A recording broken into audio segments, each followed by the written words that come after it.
আমাদের দেশ খুব সংকট এবং মুসিবতের মধ্যে আছে। আল্লাহ রাসূল বলছেন, কেউ যদি মুসিবতে পড়ে আর এই দোয়া করে, আল্লাহ তার চাইতে উত্তমটা তাকে দান করে। আমরা দোয়া করি, বলেন আল্লাহুম্মা আজিরিনা ফি মুসিবাতিনা ওয়াখলুফ লানা খায়রাম মিনহা।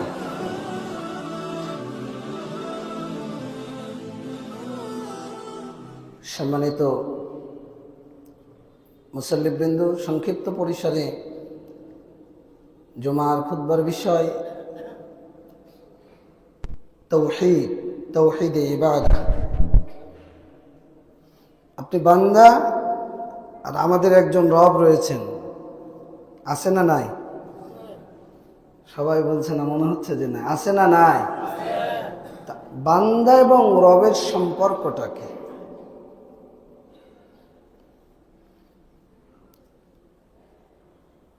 আল্লাহ হলেন ইলাহ, আমরা হলাম আব্দ, বান্দা। ইলাহ মানে যিনি ইবাদতের যোগ্য, হকদার। আলাহা ইয়ালাহু আই আবাদা ইয়াবুদু, ইবাদত করা, দাসত্ব করা। এজন্য উলুহিয়া হলো আল্লাহর গুণ আর উবুদিয়া হলো বান্দার গুণ। আপনি আমি আল্লাহর দাসত্ব করব, এজন্য আমরা আব্দ, বান্দা। প্রশ্ন হলো আমরা কেন করব? আল্লাহর প্রথম নির্দেশ যে তোমরা আল্লাহর ইবাদত করো, আর প্রথম নিষেধ হলো আল্লাহর সাথে কাউকে শরীক করো না, যেটা সূরা বাকারার মধ্যে 21-22 নম্বর আয়াতে আল্লাহ বলে দিয়েছেন। তা আল্লাহ কেন ইবাদত করতে বললেন? আমরা যা খাই দেন কে? সবাই বলবেন দেন কে? যা দেখি দেখাই কে? যা শুনি শোনাই কে? আসমান জমিনের মালিক কে? আপনি যে জীবন ধারণ করছেন, এই জীবনের মালিক কে? আল্লাহ। তা আল্লাহ এত কিছু, সব কিছু, পৃথিবীর সব নিয়ামত, আপনার সুস্থতা, আপনার সৌন্দর্যতা, আপনার শারীরিক সক্ষমতা, আপনার ক্ষমতা, আপনার ব্যবসা, আপনার অর্থনীতি, আপনার রাজনীতি, আপনার শক্তিমত্তা, সবকিছুর মালিক কে? আল্লাহ। আল্লাহ এটা দেওয়ার পরে আল্লাহ আপনাকে বলছেন তোমরা ওই আল্লাহর ইবাদত করো যিনি তোমাদেরকে সৃষ্টি করেছেন। এই জন্য আল্লাহ ইলাহ আর আমরা হলাম আব্দ বা বান্দা। তাহলে ইলাহ মানে কি? ইবনে তাইমিয়া রাহিমাহুল্লাহ বলছেন, ফাইন্নাল ইলাহ হুয়াল মা'বুদ আল্লাযী ইস্তাহিক্কু আন ইউবাদা, যিনি ইবাদতের সত্যিকার হকদার, মা'বুদ, তিনি হলেন ইলাহ।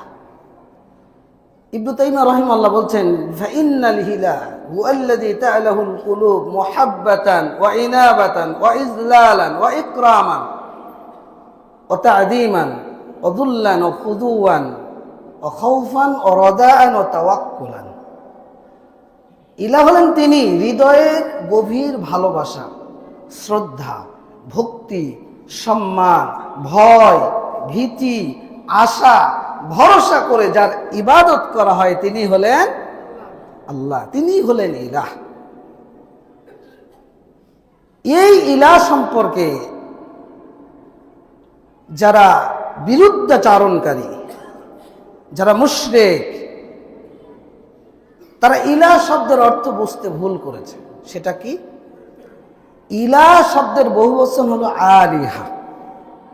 আল্লাহ রাব্বুল আলামিন যখন নবী মুহাম্মদ সাল্লাল্লাহু আলাইহি ওয়াসাল্লামকে তাওহীদের দাওয়াত, একচ্ছত্র ইবাদত, আপনার আমার জীবনের যাবতীয় কাজ, যাবতীয় কর্ম, যাবতীয় উদ্দেশ্য একমাত্র করতে হবে কার জন্য?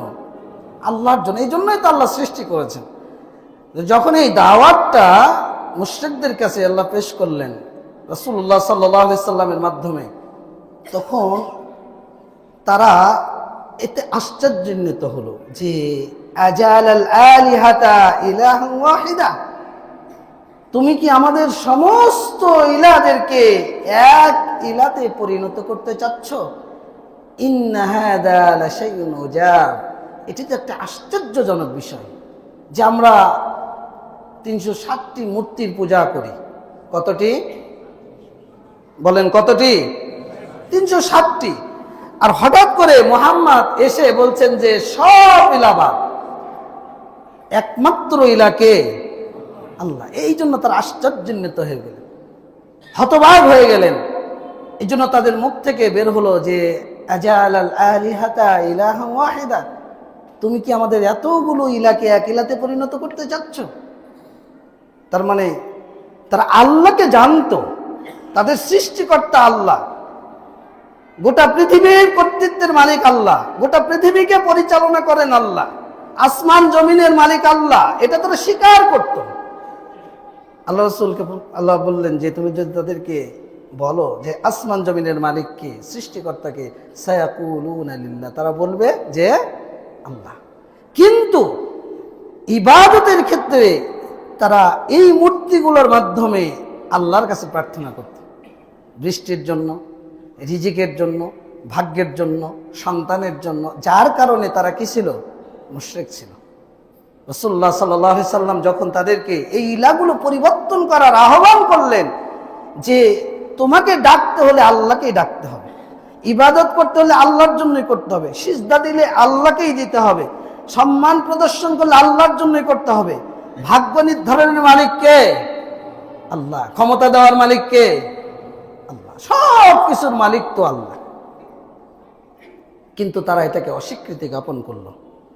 তার মানে ইলা শব্দের অর্থ বুঝতে তারা ভুল করেছে। ঠিক অনুরূপ ভাবেও আমরাও, এটা শুধু সেই ক্ষেত্রে প্রযোজ্য না। আমাদের ইলা কয়জন? বলেন, আমাদের ইলা কয়জন? কে? বিধানদাতা কে? আইনদাতা কে? রিজিকদাতা কে? আল্লাহ। কিন্তু আপনি আল্লাহর বিধানকে বাদ দিয়ে যখন মনের বিধান মানেন, তখন আপনার বিধানদাতা কে?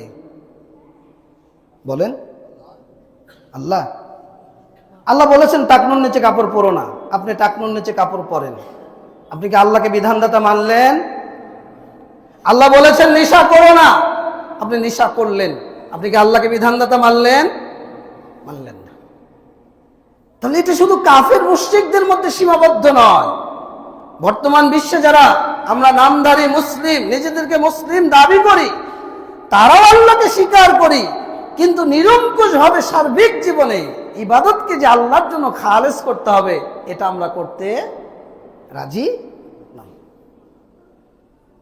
ব্যক্তির ক্ষেত্রে প্রবৃত্তির অনুসরণ করছি, সমাজের ক্ষেত্রে সমাজ নেতার অনুসরণ করছি, ধর্মের ক্ষেত্রে ইমামের অনুসরণ করছি, মানে অন্ধ অনুকরণ। রাজনীতির ক্ষেত্রে রাজনীতিবিদের অনুসরণ করছি।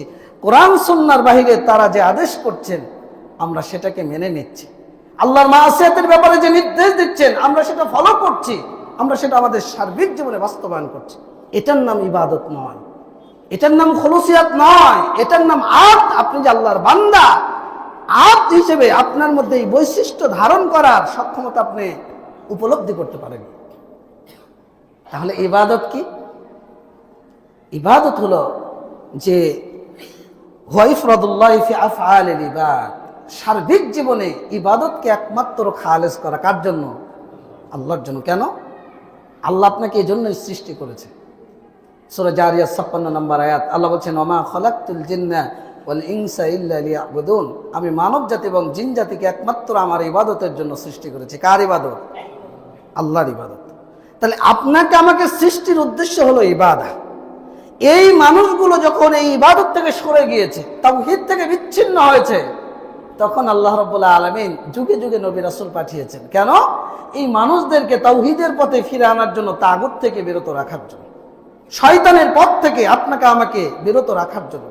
আল্লাহ বলছেন সূরা নাহল 36 নম্বর আয়াত, ওয়ালাকাদ বাআসনা ফি কুল্লি উম্মাতিন রাসূলান আন ইবুদুল্লাহ ওয়াজতানিবুত তাগুত, আমরা প্রত্যেক উম্মতের নিকট রাসূল প্রেরণ করেছি এই মর্মে আদেশ প্রদান করার জন্য যে তোমরা আল্লাহ দাসত্ব করো আর তাগুতকে কি করো? বর্জন করো। আল্লাহর ইবাদত করো এবং আল্লাহর ইবাদতের বাইরে কুল্লু মা উবিদা মিন দুনিল্লাহ, আল্লাহ ছাড়া যা কিছুর ইবাদত করা হয় এটা হলো তাগুত। এই তাগুতকে তোমরা কি করো? বর্জন করো, পরিত্যাগ করো। আল্লাহ রাব্বুল আলামিন যুগে যুগে ওহী নাজিল করেছেন, আসমানি কিতাব নাজিল করেছেন এই তাওহীদকে বাস্তবায়ন করার জন্য, আল্লাহর ইবাদতকে খুলুসিয়াতের সাথে নিরঙ্কুশ ভাবে প্রতিপালন করার জন্য, আল্লাহর বিধানকে বিস্তারিতভাবে পেশ করার জন্য। তাওহীদের উসুল, দ্বীনের উসুল, ইসলামের বিধান, হালাল হারাম, আপনি কোনটা খাবেন কোনটা খাবেন না, কি করবেন কোনটা করবেন না, কোনটা সৎ কোনটা অসৎ, কোনটা ন্যায় কোনটা অন্যায়, আল্লাহ রাব্বুল আলামিন বিস্তারিত পেশ করেছেন এই তাওহীদের মর্মবাণী আপনার সামনে আমার সামনে। আল্লাহ রাব্বুল আলামিন সূরা হুদ 1-2 উল্লেখ করে বলছেন যে আলিফ লাম রা কিতাবুন উহকিমাত আয়াতুহু সুম্মা ফুসসিলাত মিন লাদুন হাকিমিন খাবীর। আল্লাহ বলছেন যে এমন একটি কিতাব যাকে সুসংগঠিত করা হয়েছে, যার মধ্যে কোনো অস্পষ্টতা নেই, নির্বুদ্ধিতা নেই, কোনো সংশয় সন্দেহের কোনো অবকাশ নেই। নাজিল হয়েছে কার পক্ষ থেকে? বলেন কার পক্ষ থেকে? আল্লাহ বলছেন যে মিন লাদুন হাকিমিন খাবীর, প্রজ্ঞাময়, যিনি সর্ববিষয়ে জ্ঞান রাখেন, সেই আল্লাহর পক্ষ থেকে নাজিল হয়েছে। এরপর আল্লাহ বলছেন আল্লাহ তা'বুদু ইল্লাল্লাহ। কেন নাজিল হয়েছে? তোমরা আল্লাহ ছাড়া কারো ইবাদত করো না। এরপর আল্লাহ রাব্বুল আলামিন বলছেন, আল্লাহ রাসূলকে বলছেন তুমি বলো ইন্নানি লাকুম মিনহু নাযীরুন ওয়া বাশীর, আমি হলাম তোমাদের জন্য সুসংবাদ দানকারী এবং সতর্কতা অবলম্বনকারী। তাহলে আমাদের সৃষ্টির উদ্দেশ্য হলো তাওহীদ, নবী রাসূলদেরকে পাঠানোর উদ্দেশ্য হলো তাওহীদ, আসমানি কিতাব ওহী নাজিলের কারণ, একমাত্র কারণ হলো তাওহীদ। এই তাওহীদটা হলো আল্লাহর হক, আল্লাহর হক বান্দার উপর, অর্থাৎ আমি আপনি সার্বিক জীবনে আল্লাহর ইবাদত করবো, এটা আল্লাহ হক রাখেন। আমরা যদি সেটা করি তাহলে আল্লাহর উপর আমাদের হক হলো আল্লাহ আপনাকে আমাকে শাস্তি দেবেন না।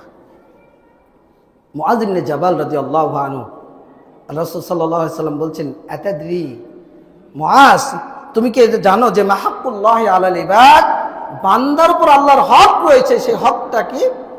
মুআয বলছে আল্লাহু ওয়া রাসূলু আলাম, আল্লাহ এবং রাসূল বেশি জানে। আল্লাহ রাসূল বলছেন ইয়াবুদুহু ওয়া লা ইশরিকু বিহি শাইআ, তারা আল্লাহর সাথে শরীক করবে না, একমাত্র তারা আল্লাহর ইবাদত করবে। কার দাসত্ব? বলেন কার দাসত্ব? আপনার হক হলো আল্লাহর দাসত্ব করা, এটা আল্লাহর হক আপনার উপর। কেন? ওই যে আগেই বলেছি, চোখ দেখছেন আল্লাহর দেওয়া, মুখ দেখাচ্ছেন আল্লাহর দেওয়া, কান দিয়ে শুনছেন আল্লাহর দেওয়া, যে সম্পদের নিয়ামত ভোগ করছেন আল্লাহর দেওয়া, যে জমিনে চলে এই জমিনের মালিক কে? যে আসমানের নিচে বসবাস করেন এই আসমানের মালিক কে? সব কিছুর মালিক আল্লাহ। আল্লাহ সব কিছু আপনাকে দিয়েছে, দিয়ে আল্লাহ বলছে এইবার তুমি আল্লাহর ইবাদত করো।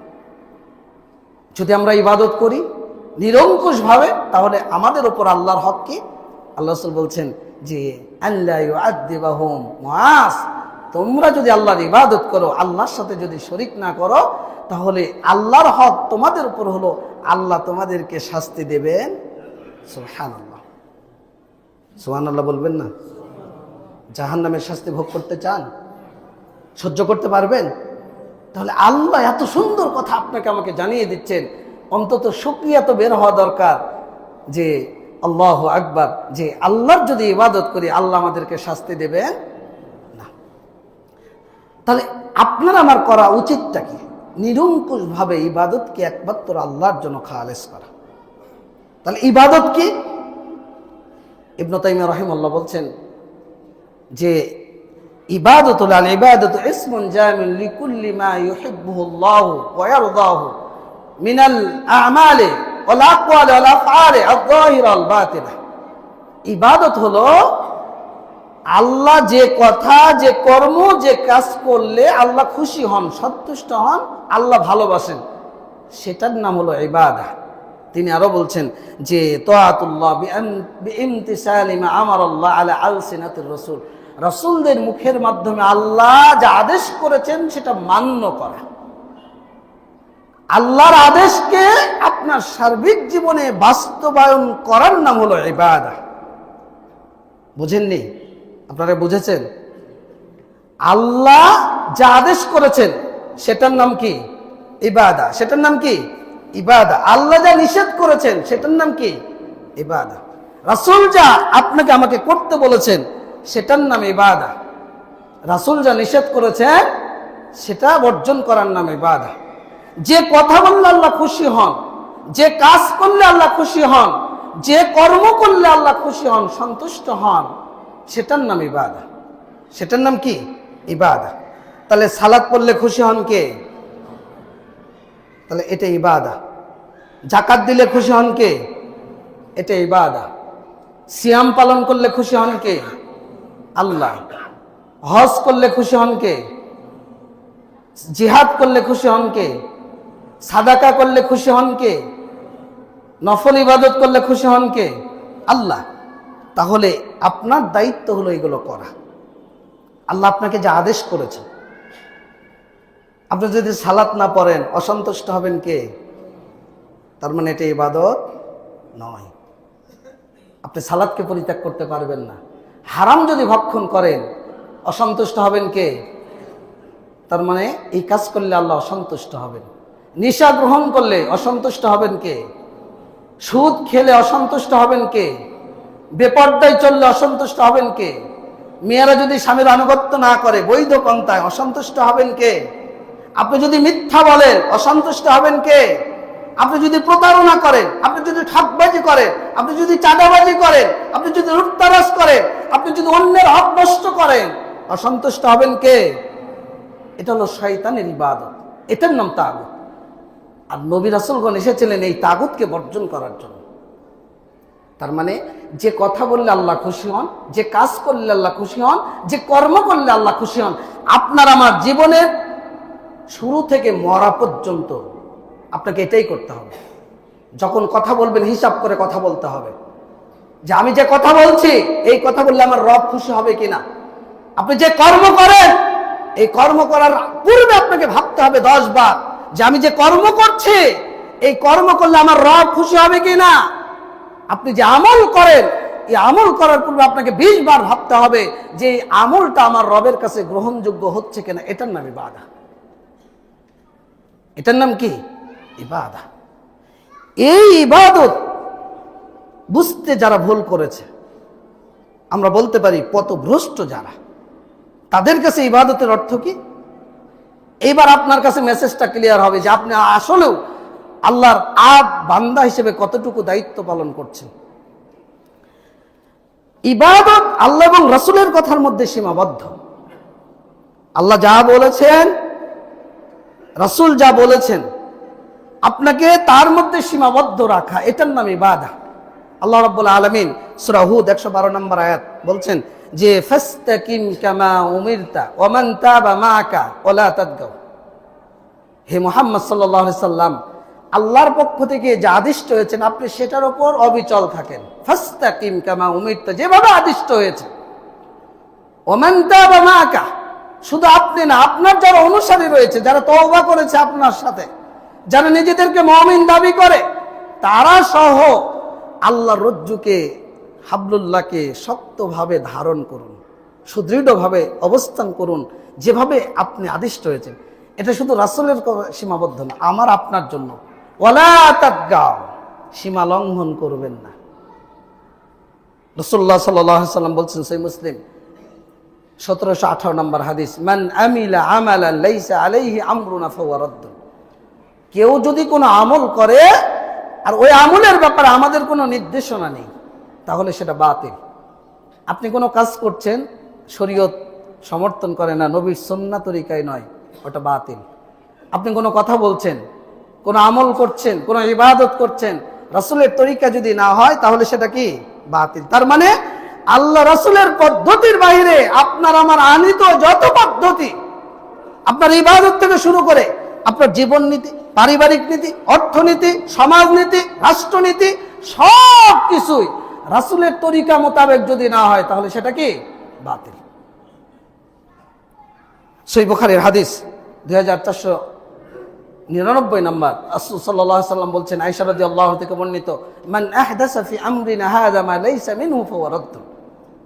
কেউ যদি দিনের মধ্যে কোনো নতুন কোনো বিধান সৃষ্টি করে, ইবাদতের ক্ষেত্রে হোক, মুআমালাতের ক্ষেত্রে হোক, জিকিরের ক্ষেত্রে হোক, যে কোনো ক্ষেত্রে, নবী করেনি, আপনি নতুন একটা ইসলামের নাম করে অপব্যাখ্যা দিয়ে আপনি দিনের মধ্যে তৈরি করলেন, মানুষকে ভুল আকীদা দিয়ে, ভুল বিশ্বাস দিয়ে, ভুল থিওরি দিয়ে আপনি যদি কোনো বিধান চালু করেন, আল্লাহ রাসূল বলছেন মান আহদাসা ফি আমরিনা হাযা মা লাইসা মিনহু ফাহুয়া রাদ্দুন, তাহলে সেটাও বাতিল।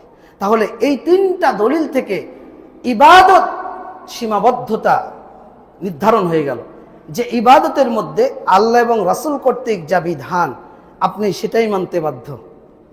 এর মধ্যে কোনো অবহেলা, কোনো ত্রুটি, কোনো ছলনা, কোনো বৃদ্ধাচার, কোনো চরমপন্থী আপনি আমি অবলম্বন করার কোনো সুযোগ নেই। আর একটা হাদিস আপনাকে স্পষ্ট করে দেই, সহিহ বুখারীর 5063 নম্বর হাদিস, আনাস রাদিয়াল্লাহু থেকে বর্ণিত। তিনটা ব্যক্তি আসলেন রাসূলের কাছে, রাসূলের পরিবারের কাছে, রাসূলের ইবাদত জানার জন্য। তো এসে আল্লাহ রাসূলকে পেলেন না, স্ত্রীদেরকে জিজ্ঞাসা করলেন যে রাসূলের ইবাদত কেমন ছিল। আল্লাহ রাসূলের স্ত্রীরা বর্ণনা করলেন যে তিনি এমন এমন ইবাদত করতেন। তো তিনজন ব্যক্তির কাছে আকাল্লু খুব কম মনে হলো যে আমরা নগণ্য ব্যক্তি, আল্লাহ রাসূল কোথায় যার জীবনের শুরু থেকে শেষ পর্যন্ত আল্লাহ সকল গুনাহ ক্ষমা করে দিয়েছেন, এরপরেও তার ইবাদত, আল্লাহর প্রতি তার অনুগ্রহ, আল্লাহর নিয়ামতের তার শুকরিয়া, আল্লাহ রাসূল কত ইবাদত করেন আর আমরা তো নগণ্য।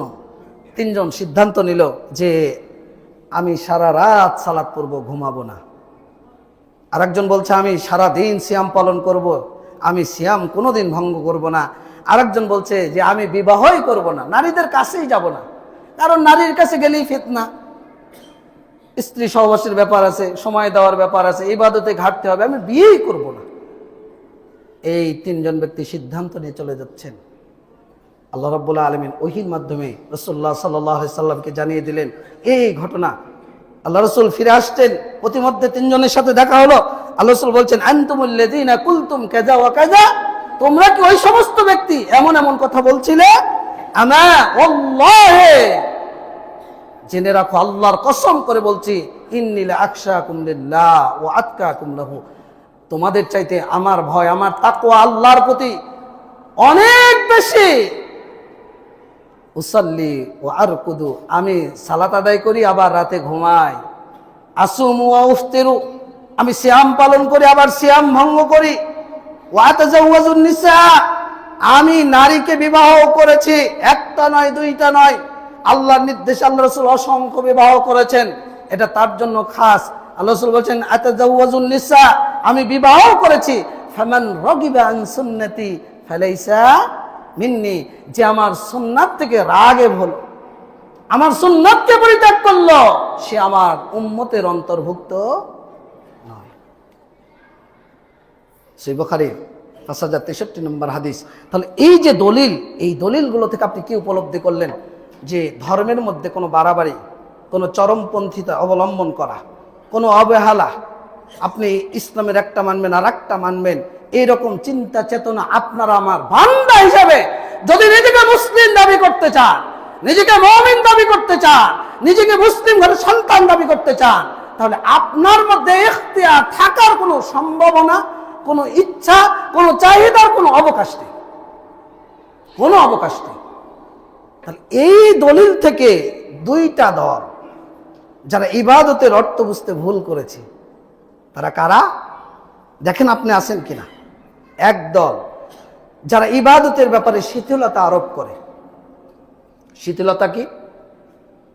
যারা ব্যক্তি জীবনে আস্তিক, বৈষয়িক জীবনে নাস্তিক, যারা ব্যক্তি জীবনে ধর্মকে প্রাধান্য দেন, বৈষয়িক জীবনে তারা ধর্ম নিরপেক্ষতাবাদে বিশ্বাসী, যারা ব্যক্তি জীবনে সালাত, ফজর, জোহর, আসর, মাগরিব, ইশা 5 ওয়াক্ত সালাত জামাতে আদায় করেন, প্রথম কাতারে থাকেন, কিন্তু যখন ব্যবসা করেন চুরি করেন, ধোঁকা দেন, প্রতারণা করেন, ঠকবাজি করেন, প্রবণা করেন, মানুষকে ঠকান, যারা রাজনীতি করেন, চাঁদাবাজি করেন, লুটতারাজ করেন, মানুষের হক নষ্ট করেন, মানুষের জমি দখল করেন, বালুর জমি দখল করেন, যেগুলো জমি ভেজাল আছে ওগুলোকে কবজা করে মানুষের কাছে বিক্রি করেন, জাল দলিল নকল করে মানুষের কাছে জমিটা বিক্রি করে দেন।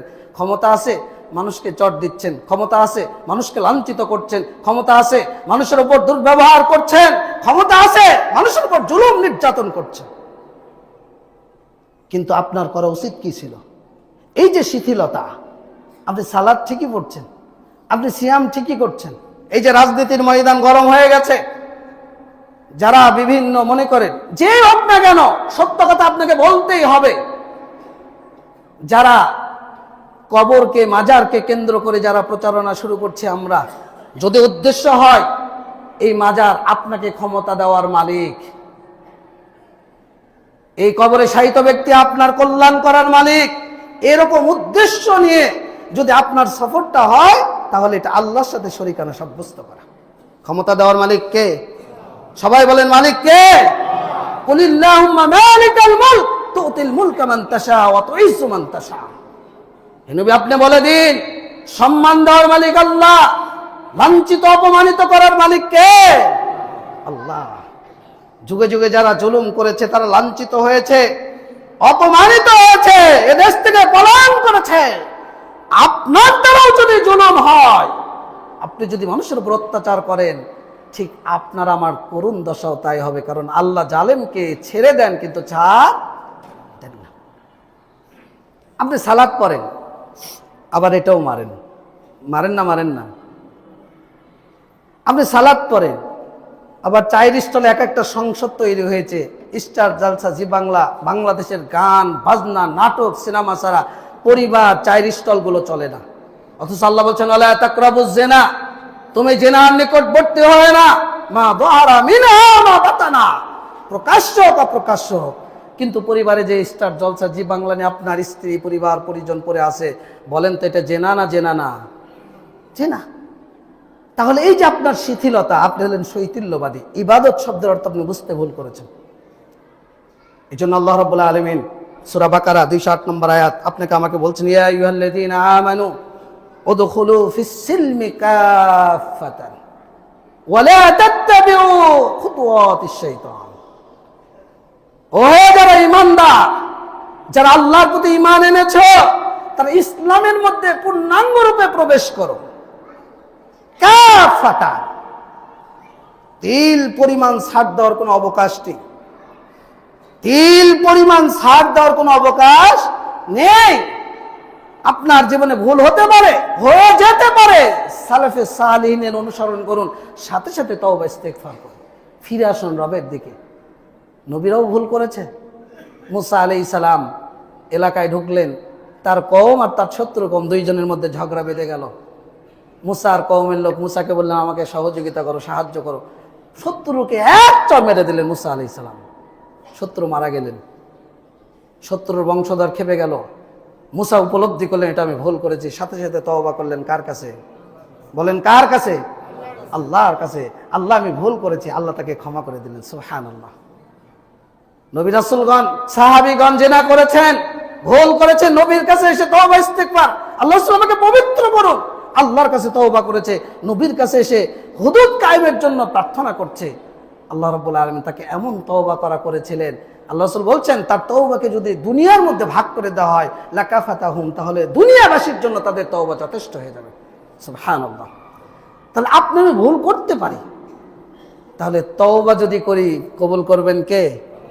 আল্লাহ। তাহলে এই যে শিথিলতা আপনার মধ্যে, আপনি হলেন শৈথিল্যবাদী। আপনি কি শৈথিল্যবাদী? একটা মানছেন আর একটা মানছেন না, একটা স্বীকার করছেন আর একটা অস্বীকার করছেন। আফাতুমিনুনা বিবাদিল কিতাব ওয়া তাকফুরুনা বিবাদ। আল্লাহ বলছেন তোমরা কি কোরআনের কিছু মানবে আর কিছু অস্বীকার করবে? যদি এমনটা আপনার নীতি হয়, তাহলে দুনিয়া জীবনে আল্লাহ আপনাকে লাঞ্ছিত করবেন, লাঞ্ছিত করবেন, লাঞ্ছিত করবেন। আর আখিরাতের জন্য আল্লাহ কঠিন শাস্তির ব্যবস্থা করে রেখেছেন। যদি সহ্য করার ক্ষমতা আপনার থাকে, তাহলে আপনি চলতে থাকুন, কোনো সমস্যা নেই। কিন্তু আপনাকে সতর্ক করার দায়িত্ব, নিজের সতর্ক হওয়ার দায়িত্ব। এই জন্য বললাম। দ্বিতীয় নাম্বার দল, তারা ইবাদতের অর্থ ভুল বুঝেছে। তারা কারা? চরমপন্থী এবং জঙ্গি। হালালকে হারাম বলে দিচ্ছে, হারামকে হালাল বলে দিচ্ছে, নফলকে সুন্নাহ বলে দিচ্ছে, সুন্নাহকে ওয়াজিব বলে দিচ্ছে, ওয়াজিবকে ফরজ বলে দিচ্ছে। এরকম চরমপন্থী আমাদের দেশে বহু। একসময় বাংলাদেশের মাটিতে জঙ্গি নামে একদল মানুষ, তাদের আকীদা তারা লালন করত, যে ঢাকা জেলার জজ কোরআন সুন্নাহর বাহিরে ফতোয়া দিয়েছে, বিচার ফয়সালা করেছে, ওকে ঠুস করে মারা দাও, তাহলে কি হবে? দিন কায়েম হয়ে যাবে। এটা চরমপন্থী জঙ্গিপনা আকীদা। রাতারাতি ব্যালটের মুলেটের মাধ্যমে ইসলামী রাষ্ট্র কায়েম হয়ে যাবে। এটা চরমপন্থী। এরপরে বর্তমান প্রেক্ষাপটে যারা বলছেন অমুক দল না করলে আপনি অমুসলিম হয়ে যাবেন, আপনি অমুক দলে ভোট না দিলে আপনি জান্নাতে যেতে পারবেন না, ভোটটা দিলেও আপনি জান্নাতে যাবেন, ভোট না দিলে আপনার ঈমান থাকবে না, কালেমা, সালাত, সিয়াম, হজ, যাকাত এগুলোর চাইতে সবচাইতে বড় ফরজ হলো রাষ্ট্র ক্ষমতা দখল করা, রাষ্ট্রীয় নেতা নির্বাচন করা। এরপরে বিড়িতে সুকটান মারলে নাকি আল্লাহ আপনাকে এই ওসিলায় নাজাত দিয়ে দেবে। এরপরে বলছে কাউকে যদি আপনি একটা ভোট দেন আর এক ভোটের বিনিময়ে যদি সৎ মানুষ আসে তাহলে নাকি 18 কোটি মানুষের নামাজের নেকি আপনি পেয়ে যাবেন। এই যে চরমপন্থী আকীদা, আপনাকে কে ব্যাখ্যা দিতে বলেছে? জান্নাত দেওয়ার মালিক কে? বলেন, জান্নাত দেওয়ার মালিক কে? আল্লাহ জান্নাতের শর্ত দিয়েছে, ইন্নাল্লাযীনা আমানু ওয়া আমিলুস সালিহাত কানাত লাহুম জান্নাতুল ফিরদাউসি নুজুলা। আল্লাহ বলছেন যারা ঈমান এনেছে, আমলে সালেহ করেছে, ও জান্নাতের টিকিটধারী তোমাকে বলতে চায়, তোমার মধ্যে যদি ঈমান না থাকে, তোমার মধ্যে যদি আমল না থাকে, আমলে সালেহ যদি না থাকে, দুনিয়ার এই ভোট, দুনিয়ার এই ক্ষমতা তোমাকে জান্নাতে নিয়ে যাবে অসম্ভব। তাহলে মানুষের এই যে চরমপন্থী আকীদা লালন করে মানুষের আকীদা, মানুষের ঈমান, মানুষের আমলকে কেন নষ্ট করছে? এই দলটাও যারা চরমপন্থী আকীদা ধারণ করে তারাও ইবাদতের শব্দ, ইবাদতের অর্থ বুঝতে আমরা ভুল করেছি। তাহলে ইবাদত কি? আল্লাহ এবং রাসূলের কিতাব এবং সুন্নাহর মধ্যে সীমাবদ্ধ। রাসূলুল্লাহ সাল্লাল্লাহু আলাইহি সাল্লাম বলছেন, সহিহ মুসলিম 868 নম্বর হাদিস, জাবের রাদিয়াল্লাহু থেকে বর্ণিত, قال رسول الله صلى الله عليه وسلم أما بعد فإن خير الحديث كتاب الله وخير الهدي هدي محمد صلى الله عليه وسلم وشر الأمور محدثاتها وكل بدعة ضلالة وكل ضلالة في النار। রাসূল সাল্লাল্লাহু আলাইহি ওয়াসাল্লাম বলছেন, فإن خير الحديث كتاب الله, সবচাইতে উত্তম বাণী হলো কার কিতাব? কার কিতাব? আপনারা কি বোবা? আমি তো আপনার অনুমতি দিচ্ছি, আপনার জবাবটা আসলে ক্ষতি হবে, আপনার কষ্ট হবে। বলেন তো সর্বোত্তম বাণী কার? আর সর্বোত্তম হিদায়াত কার? তাহলে আপনি আল্লাহর বাণীকে বাদ দিয়ে, নবীর হিদায়াতকে বাদ দিয়ে আপনি এই দুই নীতি অবলম্বন করলেন কেন? এজন্য আপনাকে বলছি ভাই, আকীদাকে পরিশুদ্ধ করুন। আপনি শিথিলতা আরোপ করেন না আপনার জীবনে, আবার আপনি চরমপন্থী আকার ধারণ করবেন না। দুনিয়ার সীমা খুব সামান্য, আখিরাতের সীমা সীমাহীন, সীমাহীন, যার কোনো সীমা নেই, চিরদিন, চিরকাল, চিরস্থায়ী। এজন্য দুনিয়ার সামান্য পাওয়ার জন্য, দুনিয়ার সামান্য আকাঙ্ক্ষার জন্য আপনার ইবাদত, আপনার ঈমান, আপনার আমল বিসর্জন দেওয়ার চেষ্টা করবেন না। এই ইবাদত, আপনি যে ইবাদত করেন, এই ইবাদতের রুকন, আপনাকে যদি আমি প্রশ্ন করি, এখানে সবাই মুসলিম আলহামদুলিল্লাহ, এবং সবাই আমরা অধিকাংশ নিজেদেরকে আহলুল হাদিস দাবি করি, সালাফি দাবি করি। আমি যদি আজকে বেড়াইত পূর্বপাড়া মসজিদে আপনাদের মুসল্লিদেরকে বলি যে 2 জন হাত তোলেন তো ইবাদতের রুকন কয়টা, আমার মনে হয় না যে জবাব সঠিক আসবে। আমি আপনাদেরকে ছোট করছি না, আপনাদের উপলব্ধি তৈরি করছি যে আপনি কেমন মুসলিম। যে ভিত্তির উপরে আপনার ইবাদত কবুল হবে, যে ভিত্তির উপরে আপনার ইবাদত দাঁড়িয়ে থাকবে, যে ভিত্তির উপরে আপনার ইবাদত আল্লাহর কাছে প্রতিষ্ঠিত হবে, সেই ভিত্তিতে আপনাদের আমার জানা নেই। এই মসজিদ করেছেন কয়তলা? কয়তলা? 3 তলা। তো এই যে এত বড় ছাদ, বাংলাদেশের সবচেয়ে আহলে হাদিস বড় মসজিদ, তাই না? আপনারা দাবি করেন, আমরাও বলি যে বাংলাদেশের সবচেয়ে বড় মসজিদ বেড়াইত পূর্বপাড়া মসজিদ। তো এই ভিত্তিটা আপনারা দিয়েছেন 3 তলার, এর নিচে একটা আন্ডারগ্রাউন্ডের একটা মজবুত ভিত্তি আছে, তাই না? নাকি এই ছাদ এমনি আছে? যদি ভিত্তিটা ঠিক না থাকতো তাহলে তো আমরা ভেঙে পড়ে যেতাম। তাহলে আপনি যে ইবাদত করেন, এই ইবাদতের একটা ভিত্তি রয়েছে, আপনার মধ্যে আছে কিনা? যদি না থাকে তাহলে আজকে জেনে নিন, ইবাদতের ভিত্তি 3টি। কয়টি? 3টি। 1, ভালোবাসা, মোহাব্বত। আমরা যে আজকে সালাত পড়তে আসছি কার ভালোবাসার জন্য? কার সন্তুষ্টির জন্য? আল্লাহ। তা আপনার প্রত্যেকটা ইবাদতের মধ্যে ভিত্তি থাকতে হবে। আপনি চুরি করতে গেছেন, চুরিটাকে আল্লাহর জন্য করেছেন, তার মানে চুরি আপনি করতে পারবেন না। চাঁদাবাজি করতে গেছেন, এটাকে আল্লাহর জন্য করেছেন, তার মানে করা যাবে না। ধর্মের অপব্যাখ্যা দিয়ে জান্নাতের টিকিট দিচ্ছেন, এটাকে আল্লাহর জন্য দিচ্ছেন, তাহলে সন্তুষ্টি কার? যে ইবাদতে আপনি করেন মুহাব্বত কার? আল্লাহ। 2, পরিপূর্ণ আশা। আপনি যে কাজটা আল্লাহর মুহাব্বত নিয়ে করছেন, কিসের আশায়? বলেন, সবাই বলেন, কিসের আশায়? জান্নাতের আশায়। সালাত পড়তে আসছেন আল্লাহর খুশি করার জন্য, জান্নাতের আশায়। কিসের ভয়ে? 3, ভয়। কিসের ভয়ে? আল্লাহর ভয়ে। কারণ কিয়ামতের ময়দানে আপনাকে কি করতে হবে? দাঁড়াতে হবে না? হবে না? কার সামনে? ইসআলু আন খামসিন, আন উমরিহি ফিমা আফনাহু, ওয়া আন শাবাবিহি ফিমা আফনাহু, ওয়া আন মালিহি মিন আইনা ইকতাসাবাহু ওয়া ফিমা আনফাকাহু। ও লড়াইবাসী, আপনাকে বলে যাচ্ছি, আপনার বয়স হয়েছে 40, 50, 60 বছর। এই বয়সের জবাব কিয়ামতের ময়দানে দিতে হবে।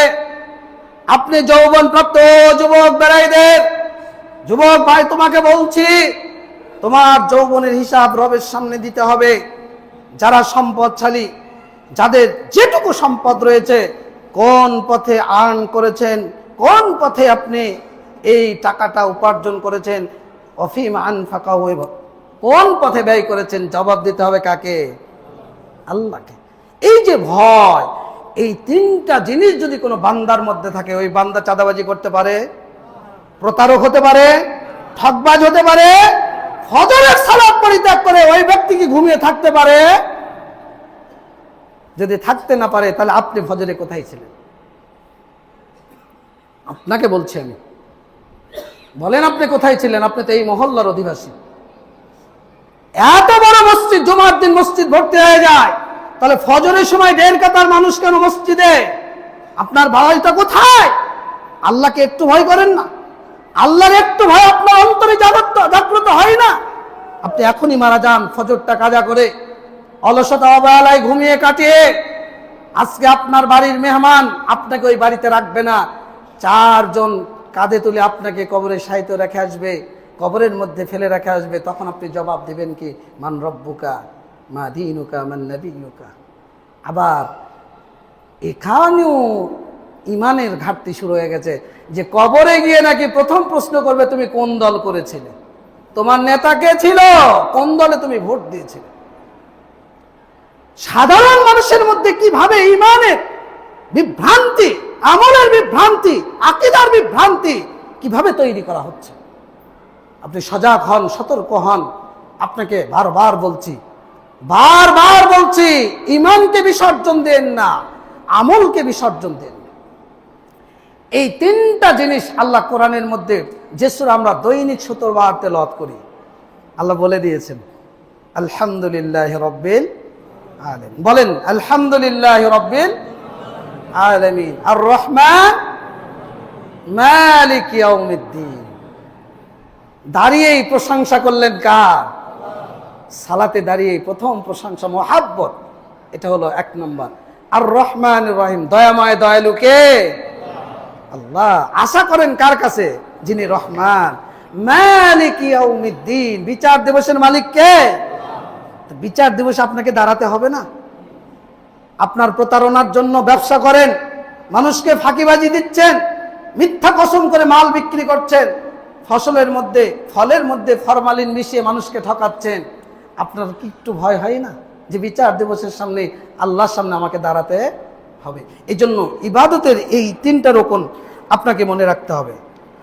এরপরে ইবাদতের শর্ত। ইবাদতের শর্ত কয়টা? 2টা। কয়টা? 2টা। 1, যে ইবাদত করবেন কাকে খুশি করার জন্য। 2, যে ইবাদত করছেন কোন পদ্ধতিতে করবেন? রাসূলের পদ্ধতিতে।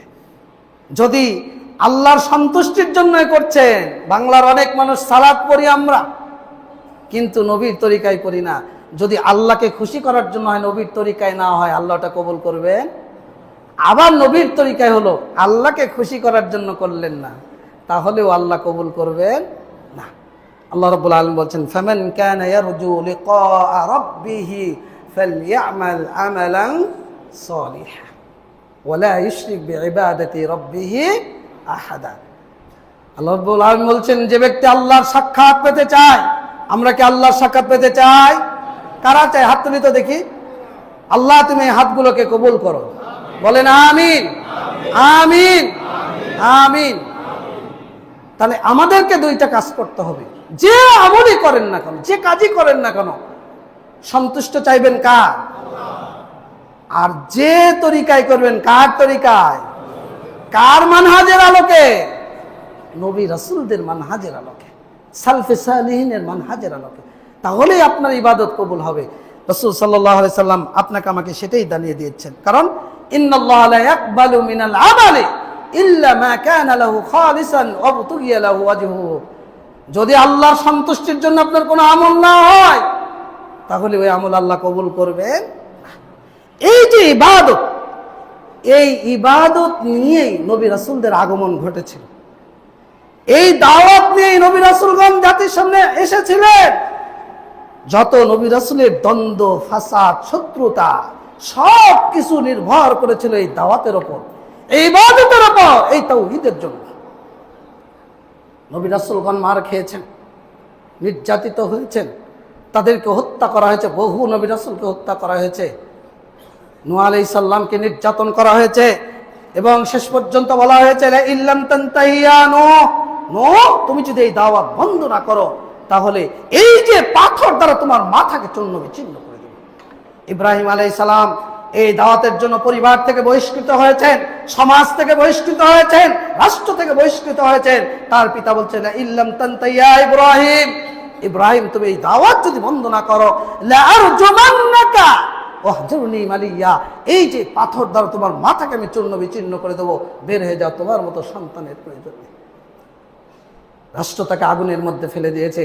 নবী মুহাম্মদ সাল্লাল্লাহু আলাইহি সাল্লাম নির্যাতিত হয়েছেন, নিষ্পেষিত হয়েছেন, সাহাবীদেরকে হত্যা করা হয়েছে, তাকে সমাজচ্যুত করা হয়েছে, তাকে সেই হিসাবে আবি তালেবে 3 বছর কারা অন্তরীণ করা হয়েছে, একমাত্র এই তাওহীদের জন্য, সার্বিক জীবনে নিরঙ্কুশ ইবাদত আল্লাহর জন্য, খালেস করার জন্য এবং দাওয়াত দেওয়ার জন্য। আপনাকে খাব্বাবের কথা মনে রাখতে হবে, আপনাকে মুসআবের কথা মনে রাখতে হবে, আবু তালহার কথা মনে রাখতে হবে, যারা জীবন দিয়েছে, সুমাইয়ার কথা মনে রাখতে হবে। তারা কি দুনিয়ার জন্য জীবন দিয়েছিলেন না আল্লাহর জন্য? বিলাল নির্যাতিত হয়েছিলেন কিসের জন্য? আল্লাহর জন্য। মুসআব নির্যাতিত হয়েছে, নিহত হয়েছেন কিসের জন্য? আল্লাহর জন্য। আবু তালহা রাদিয়াল্লাহু আনহু, উহুদ ময়দানে যুদ্ধ চলছে, রাসূলুল্লাহ সাল্লাল্লাহু আলাইহি সাল্লাম, সাহাবীরা পৃথক হয়ে গেলেন, 9 জন সাহাবীকে নিয়ে আল্লাহ রাসূল পৃথক হয়ে গেলেন, পাহাড়ের চূড়ায় অবস্থান করছেন। শত্রু আক্রমণ করলো, আল্লাহ রাসূলকে টার্গেট, তারা তীর ছুটছে, হামলা করছে। রাসূল সাল্লাল্লাহু আলাইহি সাল্লাম সাহাবীদেরকে ডাকলেন, মাইয়ারুদ্দু আন্না ফালাহুল জান্নাহ, আমাদের পক্ষ থেকে কে তাদেরকে প্রতিহত করবে, তাদের জন্য জান্নাত, সে আমার সাথে জান্নাতে অবস্থান করবে। আল্লাহ রাসূলের সাহাবী 7 জন আনসারী, 2 জন মুহাজির সাহাবী আল্লাহ রাসূলের সামনে ঢাল হয়ে দাঁড়িয়ে গেলেন। আঘাত আসছে রাসূলের চোখের সামনে, দ্বীনের জন্য, আল্লাহ সন্তুষ্টির জন্য, ইসলামের জন্য, নবীর জন্য তারা রাসূলের চোখের সামনে শহীদ হয়ে গেলেন। আল্লাহ রাসূল বলছেন, মা আনসাবনা আলা আসহাবিনা, আমরা আমাদের সাথীদের সাথে ইনসাফ করতে পারলাম না। 2 জন মুহাজির সাহাবী দাঁড়িয়ে গেলেন। আল্লাহ রাসূল মাথা উত্তোলন করে কাফেরদের দৃশ্যটা লক্ষ্য করার চেষ্টা করছেন। আবু তালহা রাদিয়াল্লাহু আনহু এই দৃশ্য দেখে আল্লাহ রাসূলকে বলছেন, আল্লাহ রাসূল আপনি আপনার মাথাটা উত্তোলন করবেন না, শত্রুদের তীরটা এসে আপনার বুকে বিদ্ধ হতে পারে। মনে রাখবেন, নাহরি দুনা নাহরিকা, আপনার বুকের পরিবর্তে রয়েছে আবু তালহার বুক। জীবন যদি দিতে হয় আগে আবু তালহা দেবে। এটা কিসের জন্য? তাওহীদের জন্য, তাওহীদের ইবাদতের জন্য। আজকে আপনাদের প্রতি আমি ওই উদাত্ত আহ্বান জানাই, আসুন আমরা ওই তাওহীদকে গ্রহণ করি, এই জাহিলিয়াতকে পরিত্যাগ করে দুনিয়ার চাওয়া পাওয়া, আশা আকাঙ্ক্ষা, যে আশা যে আকাঙ্ক্ষা আপনাকে জান্নাত থেকে বঞ্চিত করে, যে আশা আকাঙ্ক্ষা আপনাকে জাহান্নামে নিযুক্ত করে, ওই আশা পরিত্যাগ করুন, ওই আকাঙ্ক্ষা পরিত্যাগ করুন, ওই অভিলাষকে পরিত্যাগ করুন। আপনার জীবনের একমাত্র উদ্দেশ্য, আপনার কুরবানি, আপনার সালাত, আপনার জীবন, আপনার মরণ কার জন্য? বলেন কার জন্য? ঘোষণা করবেন যে ইন্না সলাতি ওয়া নুসুকি ওয়া মাহইয়া ওয়া মামাতি লিল্লাহি রাব্বিল আলামিন। আমার সালাত, আমার সিয়াম, আমার কুরবানি, আমার জীবন, আমার মরণ কার জন্য? আল্লাহর জন্য। দুনিয়ার কোনো খেল তামাশায় যেন আপনার এই জীবনটাকে নষ্ট করতে না পারে। আল্লাহ আমাদেরকে তাওহীদ বোঝার তৌফিক দান করুন। আল্লাহ আমাদেরকে তাওহীদের উপলব্ধি দান করুন। আল্লাহ আমাদেরকে যথাযথভাবে তাওহীদে ইবাদা, আমরা যে বান্দা, আমাদের যে হক রয়েছে এই হকটা বোঝার তৌফিক দান করুন, এবং আল্লাহর যে হক রয়েছে আমরা যেন যথাযথ আদায় করতে পারি। আল্লাহ তুমি আমাদেরকে সেই তৌফিক দান করো। আমিন। বারাকাল্লাহু লানা ওয়া লাকুম ফিল কুরআনিল আযীম।